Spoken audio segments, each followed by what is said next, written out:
Ever felt ridiculed or judged for stepping away from your career? You're not alone, but it's time to stop the shame.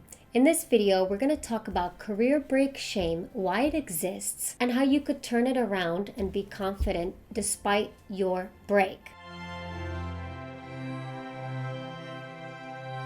Career break is that nagging feeling that you need to take a break. If you're tired or burnt out, or you just lost motivation and you know it, your body tells you, your organs start to shut down. Maybe you have a headache, maybe you have a stomach ache, and everything tells you in your body that you need a break. So why don't so many people take one? Well, societal expectations, personal responsibilities, and it increasingly is difficult to take a break. I'm going to highlight those strategies that could help you identify when you need the break and also if it's worth it for you. So please stick around to the end of the video. So let's explore why career break happens. I've mentioned that when you're experiencing burnout and your body's telling you, but if you actually think about it, it's this persistent, chronic experience of you not taking a break and you consistently being stressed that actually leads you to think and want a break.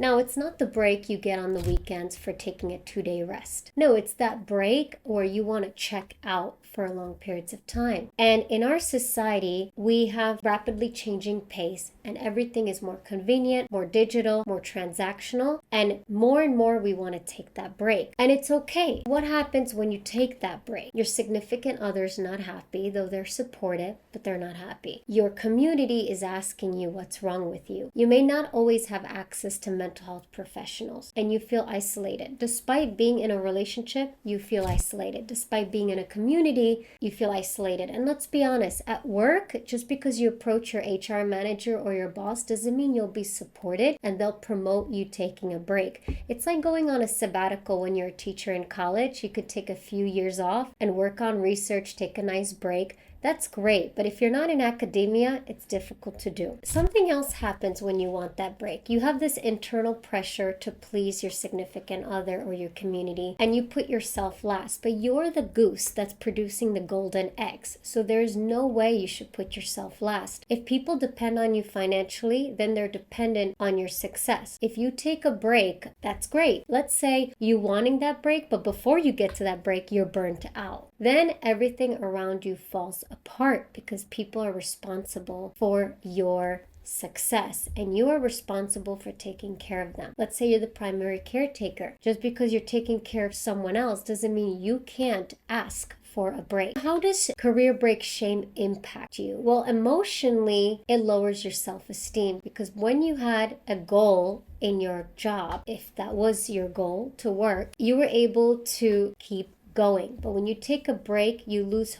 focus, you lose sleep, and you lose your health. What's important is that to recognize what is an internal pressure versus external. External, somebody placing the blame on you. Internal, you blaming yourself. And you have to kind of look at it from a macro perspective. We have a system that's socially engineered for us to produce and work and contribute to the society. Think of it as like this. When your body, all your organs and systems are working fine, you don't really need a break. You're in homeostasis.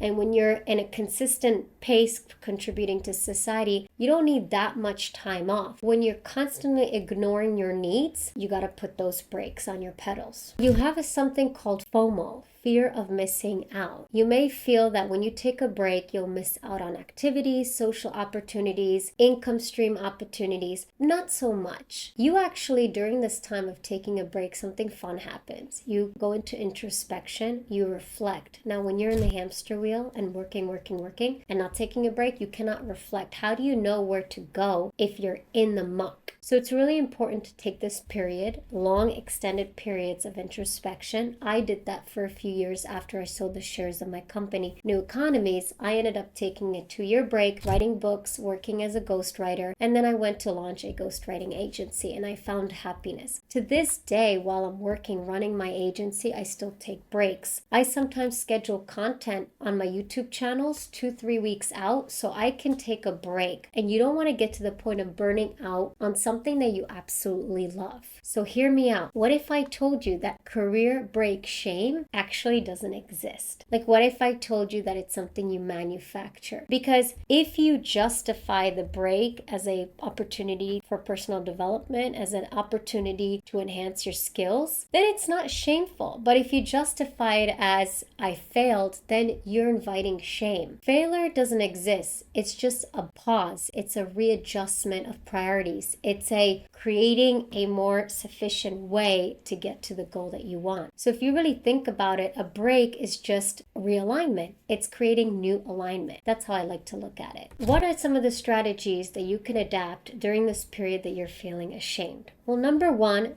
journal. Write down your emotions. Number two, seek a support system, whether it's from a therapist or your significant other or a stranger. There's been times I've been talking to strangers on a bench and sharing a coffee, and they gave me some of the best advice, more so than my immediate family or friends. It's okay to talk to strangers. Then come up with a plan. How long is your break? Will it be a year or indefinite? If we take a break forever, we may lose sight of what we want or what the goal is. So it's important to put a time limit, but don't put so much pressure. Let's say you say it's only a year, but then you end up taking 2 years, and guess what? You just started another company, or you turned your hobby into a career, or you started a family. You're just changing the order and of priorities. You're aligning the priorities in a different way. So it's like playing puzzles. If you play board games and you're just putting the puzzles together, well, you may start when you're creating that whole picture board and there's all these puzzle pieces. You may start from this corner or that corner or start in the middle.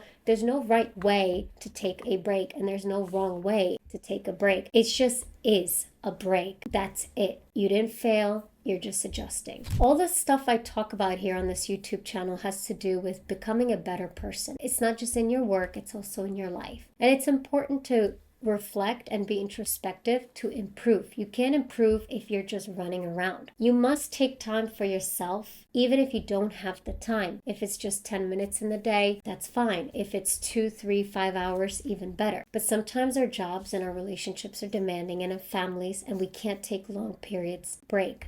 So it's important to even take that break daily. There's also this idea of not knowing how to communicate that break, that you need it, and that takes a great deal of vulnerability in relationships, and it's extremely difficult. Before I communicate that break, I encourage you to write down how that communication's gonna go. So if you're with your significant other and you need them to sponsor you for a few months or put up finances so you could take that break, frame it in a way that it's benefiting both of you, and frame it in a way that like you're asking for support. Get all your points ready before you go into this conversation, because it might be emotional, and you want to stick to the points. You want to pick out the reasons why you're taking the break, how it benefits you and the relationship or the team. And it's important to do that. I have a playlist on improving your communication, so you may want to check that out. Your career break doesn't define you.